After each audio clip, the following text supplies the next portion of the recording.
Thank you, Mr Assistant Speaker, and it's been an excellent opportunity to gather a bit more information, which has previously been less than forthcoming from the government on this particular issue.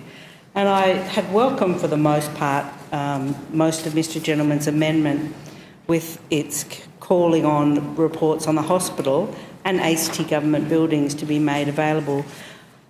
But I do note that the amendment makes no reference to the Commonwealth having no power to ensure buildings are constructed according to the NCC, or that regulation or enforcement is the responsibility of the states and territories.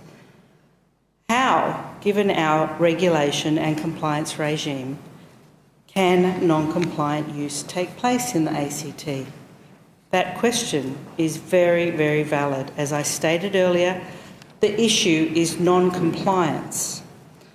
And while I appreciate the Minister's goodwill in providing many of the items that I've asked for, I'm disappointed that they won't advise of the plans to mitigate fire risks associated with this aluminium cladding, advise specifically why the cladding is being removed from the Centenary Hospital for Women and Children, or the reports on the hospital by ACT Fire and Rescue. Mr Gentleman referred to the fact that he said that I'd been asking for a ban. In actual fact, in my motion, I noted that the Senate Economics References Committee recommended that the Australian government implement a total ban. And I'll read from a newspaper article from the Canberra Times of 6th of September on that. Parliament's Standing Committee on Economics called for an urgent national ban on the importation, sale and use of the dangerous polyethylene core aluminium composite panels, as well as for state and territory governments to establish a national licensing scheme for builders. The committee, which has considered dangerous building products for over 3 years and received more than 160 submissions, also called for beefed-up penalties for breaches of the construction code and more funding for the Federal Safety Commissioner. It said that there had been extensive delays in the development and implementation of policies to address non-compliance and non-conformity in the building industry, and long lag times in addressing a 2014 fire at Melbourne's La Crosse residential tower. Labor's spokesman on Innovation, Industry, Science and Research, Kim Carr, said the panels represented a fundamental failure of public safety akin to deadly asbestos. I'll just repeat that, Mr Assistant Speaker.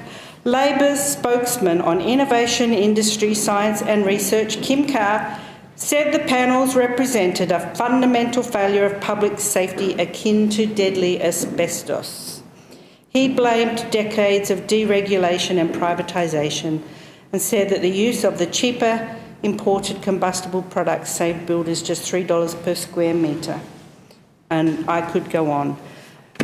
It's about compliance and regulation, Mr Assistant Speaker, which is the ACT government's responsibility. Mr Rattenbury used the word, he had a bit of hyperbole himself, that I'd referred to the building as a fire trap. I don't believe I've ever used that terminology, Mr Rattenbury, but as you have just done.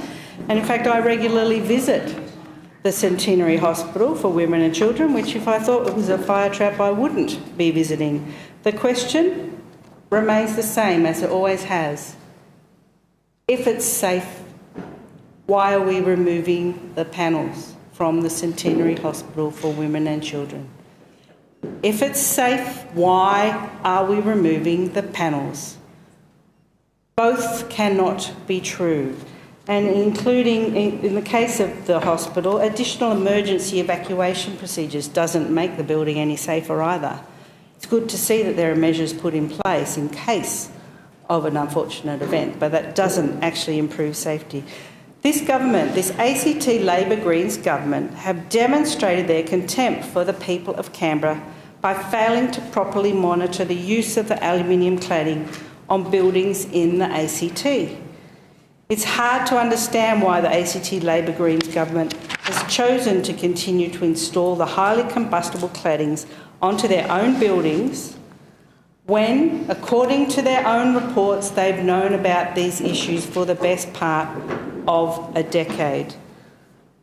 The government could at last be open and transparent on this issue with the people of Canberra, upfront about what the risks are and what they are doing about those risks. We will not be supporting the amendment. Question is that the amendment to Ms Lauder's motion be agreed to. Those of that opinion say aye. Aye. Contrary, no. No. Declare the ayes have it. I think the ayes have it. Call a division. Clerk.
Are all members